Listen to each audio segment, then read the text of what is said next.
What's going on, guys? Angelo here today, and welcome to Review Time. This is where I talk about coasters that I've ridden, and I give my full in-depth review to you all. So without further ado, we'll be doing none other than the one and only Fury 325. Now, I won't be going over stats for this coaster. I will leave them in the link in the description box, so you can check those out below. And I will be showing a POV at the end of each review that I do on this series. So hope you guys enjoyed the video.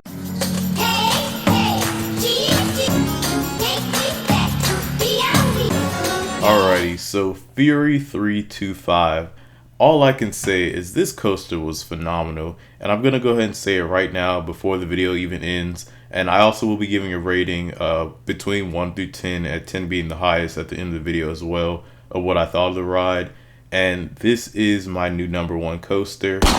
I really enjoyed this ride, and just from start to finish, it was a great coaster. And the only thing that I'll say though, first things first, is that it was a little bit lengthy. Towards the end, it did get a little bit lengthy, and I realized, I was like, wow, this really is a long coaster. With it having over 6,000 feet of track, you can definitely tell it's over 6,000 feet. It just feels like a longer ride, and that's what I like though. It's definitely worth the wait for this coaster. So while standing in line, first things first, their operations were ridiculous. They literally had like 30-second operations, and they did a phenomenal job every time I got on. And even when the line was probably supposed to be an hour, say like if I rode Intimidator or something without fast lane, it probably would have been an hour, and they cut it down to probably half that, just because of how fast the operations for the coaster was. And I will say I commend the employees for actually working hard and getting the people through. So shout out to the employees down there, and thank y'all for letting me film the POV for that coaster. I really did enjoy that ride. And now, anyways, back to what I was saying. You go up this hill, and the hill for this coaster, oh my goodness, it's not like your normal hill. Like Intimidator's hill, that's not a normal hill either. It's just straight up. But with Fury, it's straight up, but you can literally see it ascending. So it's literally like a just giant triangle just going up, and then it just hits straight down. So while you're going up the hill, they're saying like the spiel or whatever, just keep your hands down and whatnot.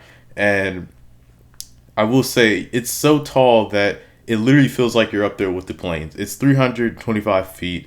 The drop is 320 feet. And with that being said though, it's just an amazing coaster. And the drop was probably the best drop I've had on any coaster. I will say the Intimidator drop was really good, but I'm telling you, those extra little bit of feet really do count when you go down. And the speed of this ride was just amazing. I really enjoyed the fact that it was just 95 miles per hour. That's really fast. I've never went that fast on a coaster. Highest I've gotten was probably 93 when Intimidator, when it first opened in 2010, before they had changed the track and everything. I will say that was fast, and it was intense. Now, that's one thing Fury isn't as much of between Intimidator. It definitely isn't as intense as Intimidator, because the fact that it's a B&M coaster, and usually B&Ms aren't really intense, but I will say it's smoother. Fury 325 was amazing. It's so smooth, and that's one thing that I really like. Now, Intimidator is smooth, but you have to sit towards the front now because of the fact that it's such a smooth, that's like, it's getting rougher. And because of that, you kind of have to sit towards the front if you want a smoother ride. Now, if you sit in the back on Intimidator now, you're going to feel maybe a little bit of jolting, and it's very intense in the back row on Intimidator. And I compare it to Intimidator mainly because they are both gigas, and Fury 325 was my second giga. So with that being said though, you go through the ride on Fury, and after the drop, it feels so good to have that wind in your face. You hit a couple of turns and some airtime and Flowjector moments. And Flowjector, it was just so good on this ride. Even when they used the trims on some parts, I did have one without the trims, but even when they did use it, you still get Flowjector. It's just crazy, the fact that you can still get Flowjector even after they use the trims. And I never really knew that I liked airtime as much as I did until experience it probably with Twisted Timbers and this coaster. The airtime on Twisted Timbers is just out of this world. That's still the best airtime that I've gotten, period. But I will say the one hill on Intimidator's hill after the drop, that hill, that probably equals almost all the airtime on Twisted Timbers in one. But yeah, the airtime for Fury is very good as well. And it's a really nice coaster. I really do like this. Then to top it all off, you go through that treble clef moment and you go straight down through this little dive under the entrance of the park. I must say, walking up to the park, it's awesome seeing a big giant giga and you're passing right through it. Like, I really hope Kings Dominion gets a wing coaster in the future. We need a hyper right now. But, we're probably not going to get one for the next 5 years. So overall, though, this coaster was just amazing from really literally start to finish. And this is just one of those coasters that I'd say it's worth the wait. It's worth the drive, the flight. And, they just did an amazing job. They got a great addition to this park. And now that they're getting Copperhead Strike, which is another great addition to the park. Carowinds is a really nice park. And I want to visit there again, hopefully later this year. I do have my Platinum Pass, but my main goal right now is Cedar Point. But I'll go ahead and rate this ride from 1 to 10. It's a 10. Bottom line, it's a 10. I will say I know something can top that. And obviously I do think Steel Vengeance will be my number one once I ride it. But overall, this was an amazing coaster. I'll be riding it again very soon. I only got about 7 rides on it, but they all were amazing rides. I got night rides, I got front row, back row, middle seats. I rode everywhere. It was an amazing ride. But yeah, I hope you all did enjoy the video. Be sure to give this video a thumbs up and be sure to share this with your friends to let them know what I thought of the ride, as well as don't forget to check out this POV of the ride after this. Thank you all for watching. Don't forget to subscribe. Until next time, you guys, peace out. I'll play it big. Give them some more of that out of the world stuff.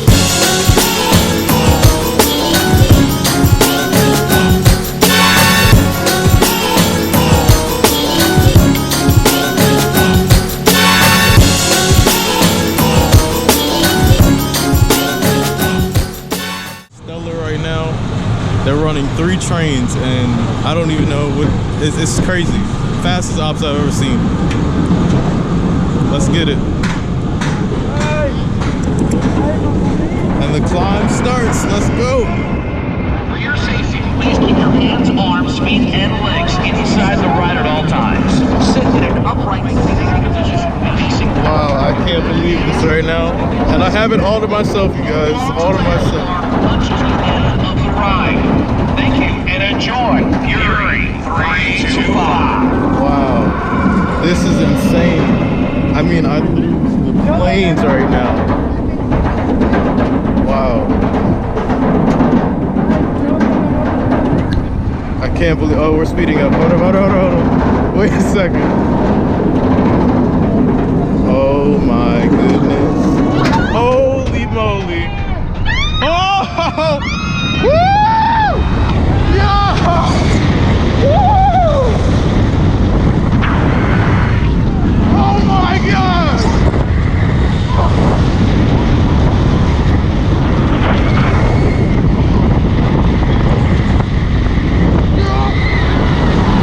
Yo! Wow! Holy moly! Woo! Oh yeah! Yes! Woo! Oh my goodness! Woo! Yo! Woo! Yeah!